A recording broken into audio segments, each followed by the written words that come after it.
दोस्तों, अगर आपने एप्लीकेशन के अंदर इंटेलिजेंस लेके आनी है कि वो कुछ डिसाइड कर सके कि कौन सा कोड रन करना है और कौन सा कोड रन नहीं करना on the basis of some condition, तो आप उसके अंदर डिसीजन स्ट्रक्चर इंट्रोड्यूस करते हो। ओके, तो जो डिसीजन स्ट्रक्चर हम आज पढ़ेंगे वो है इफ के अंदर हम करते क्या है, हम उसके अंदर एक टेस्ट केस बनाते हैं। अगर वो टेस्ट केस पास कर जाता है तब हम एक कोड रन कर देते हैं। अगर टेस्ट केस पास नहीं करता तब वो कोड रन नहीं होता। तो ये बहुत सिंपल आइडिया है इसका, ठीक है। तो चलिए हम आज का लेक्चर स्टार्ट करते हैं। वीडियो को स्टार्ट करने से पहले मैं आपको कहूँगा कि मैंने पिछले दिनों एक वीडियो सीरीज बनाई है complete visual studio tips and tricks में, आप प्लीज़ वो ज़रूर देखें। वो वीडियो सीरीज देख के फिर आप इस वीडियो में आइएगा, क्योंकि मैंने अब कोड स्पीड से लिखना है तो आपको तब समझ आएगी कि जब आपने वो टिप्स एंड ट्रिक्स सारी सीख ली होंगी। तो प्लीज़ मेक श्योर करें कि वो वीडियो आप पहले देखें फिर आप यहाँ पे आइएगा। चलिए हम आज का लेक्चर स्टार्ट करते हैं। इफ़ का जो बेसिक सिंटैक्स है वो बहुत सिंपल है। आपने लिखना है IF ब्रैकेट लगाएं और इस ब्रैकेट के अंदर हम कोई टेस्ट केस बनाते हैं, ठीक है। अगर वो टेस्ट पास कर जाए, सपोज करें कि ये हमारा टेस्ट है, अगर टेस्ट केस मेरा पास कर जाए तब क्या हो कि इसके अंदर जो कोड है वो एग्जीक्यूट होगा, ठीक है, इस बॉडी के अंदर। अब आप टेस्ट केस बना सकते हैं इस तरह का कि क्या मेरी वैल्यू इस वैल्यू से बड़ी है, क्या मेरी वैल्यू इससे छोटी है।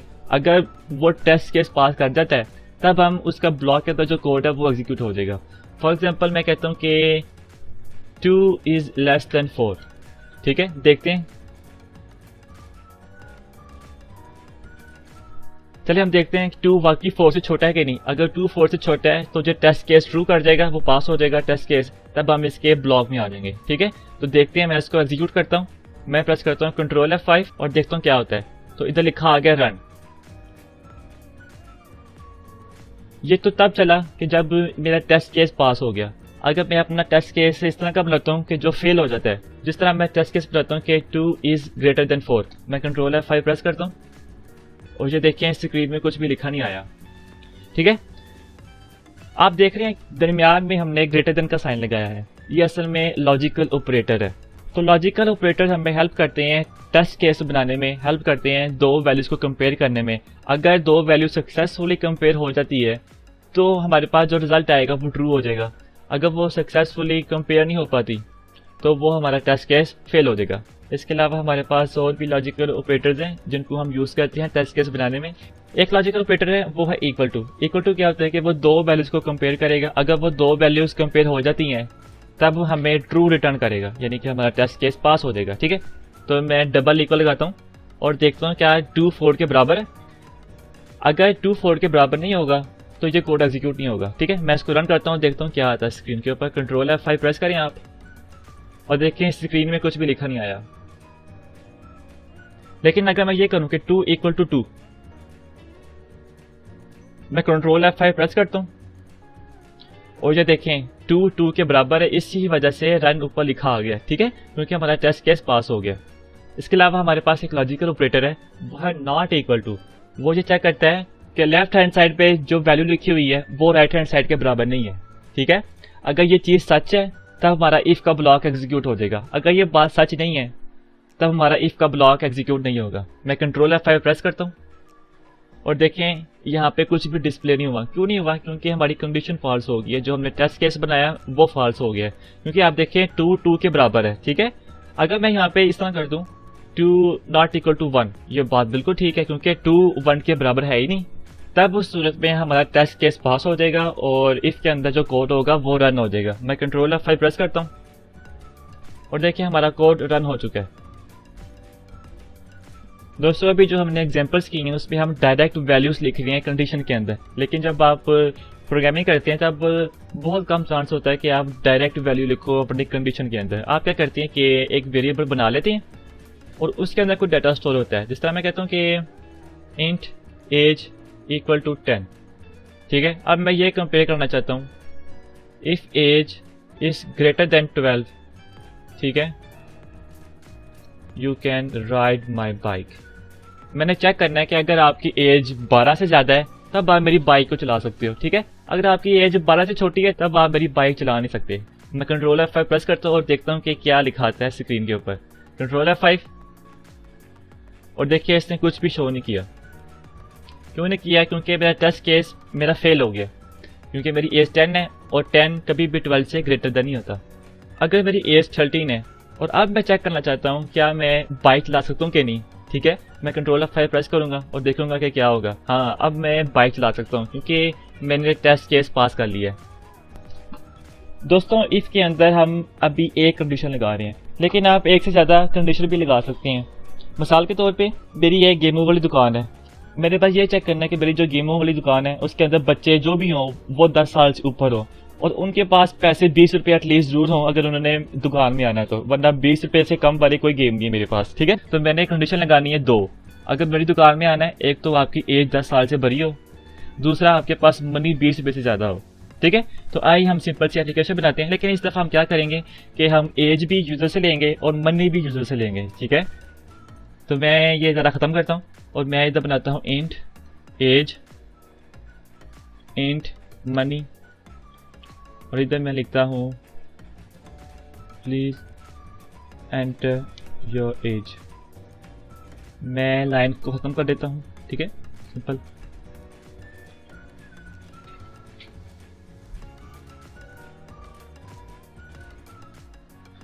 अगर आपको नहीं समझ आ रही कि मैं यूज़र से वैल्यू किस तरह ले रहा हूँ तो आप प्लीज़ मेरा पिछला लेक्चर देखें जिस पे मैंने एक्सप्लेन किया है कि आप यूज़र से वैल्यू किस तरह ले सकते हो। ठीक है, read line,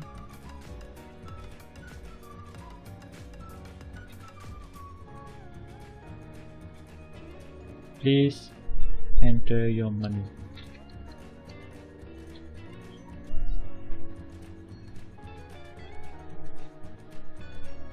enter money equal to int.parse console.readline।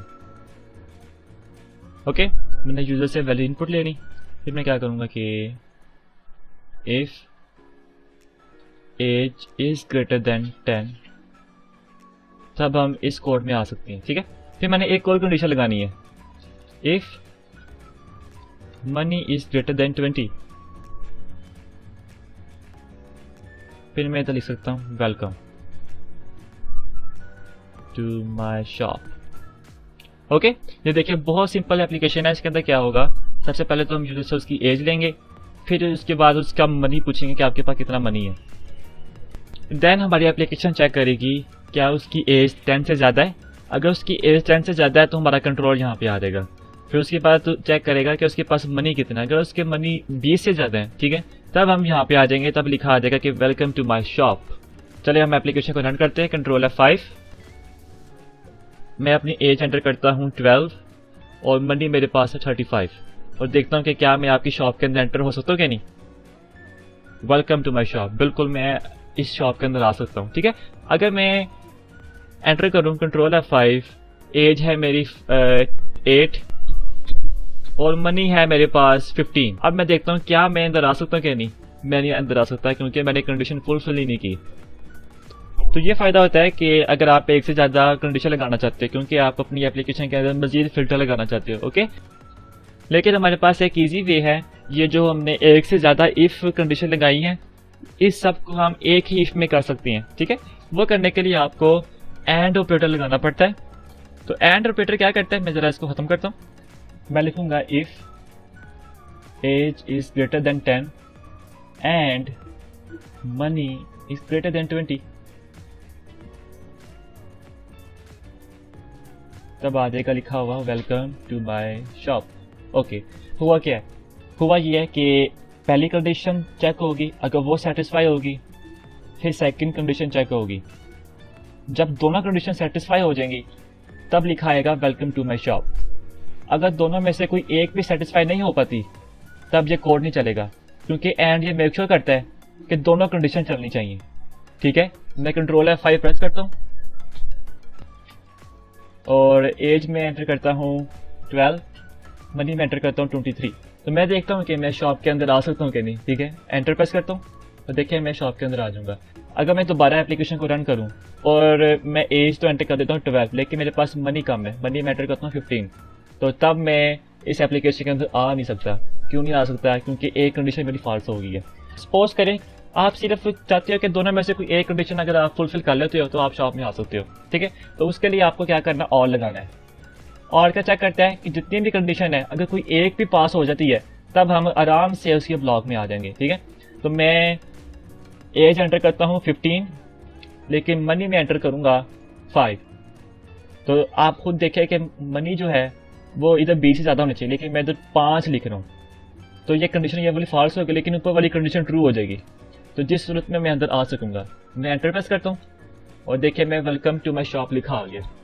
तो ये फ़ायदा होता है एंड ऑपरेटर का और आर ऑपरेटर का, क्योंकि ये मल्टीपल कंडीशंस को चेक करने में हेल्प करता है। तो फाइनली मैं आपको एल्स पार्ट के बारे में बताना चाहता हूँ, यानी कि मैं लिखना चाहता हूँ कि अगर कोई भी कंडीशन ट्रू नहीं होती, ठीक है, तब भी कुछ डिस्प्ले होना चाहिए स्क्रीन के ऊपर। तो मैं कहता हूँ कि बेटर ट्राई नेक्स्ट टाइम। मैं द एंड ऑपरेटर लगाता हूँ और मैं ये देखता हूँ कि दोनों कंडीशन मेरी सेटिस्फाई होनी चाहिए। अगर दोनों सेटिस्फाई हैं तब भी ये स्क्रीन के ऊपर प्रिंट हो, लेकिन व्हाट इफ मेरी कंडीशन सेटिस्फाई नहीं होती, तब भी तो कोई मैसेज सामने आना चाहिए ना। उस सूरत में आप एल्स लिखते हो और एक ब्लॉक बना लेते हो, ठीक है। तो एल्स हमेशा तब चलता है कि जब इफ कंडीशन फॉल्स हो जाती है, ठीक है। जब इफ कंडीशन नहीं चलेगी तो एल्स वाला चलेगा। मैं कंट्रोल F5 प्रेस करता हूँ, मैं अपनी एज एंटर करता हूँ 5 और मनी एंटर करता हूँ 100। तो देखता हूँ क्या मैं दुकान में आ सकता हूँ या मुझे कुछ और मैसेज देगा।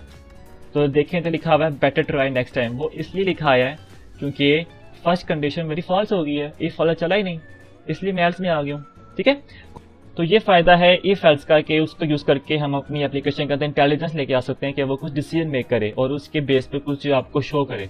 अगर आपकी कंडीशन फॉल्स हो जाती हैं तो उसके बैकअप के लिए हमारे पास एक एल्स पार्ट होता है जो चला देता है कि आपने ये क्राइटेरिया हमारा फिलफिल नहीं किया, लिहाजा आप ये काम करें, ठीक है। जो एक नाइस सा मैसेज होना चाहिए। तो मुझे उम्मीद है कि इस लेक्चर में आपको इफ़ की समझ आई है, आपको लॉजिकल ऑपरेटर्स की समझ आई है और आपको एंड और ऑर ऑपरेटर की समझ आई है। फिर भी अगर आप मज़ीद एक्सप्लेनेशन चाहते हैं किसी पॉइंट के ऊपर तो आप प्लीज़ कमेंट सेक्शन में मुझे बताएं, मैं आपको एक्सप्लेन कर दूंगा। तो वीडियो को क्लोज करने से पहले हमेशा की तरह आप हमारे चैनल को सब्सक्राइब करें और हमारी वीडियो को मैक्सिमम शेयर करें। मैं मिलूंगा आपसे अब अगली वीडियो में।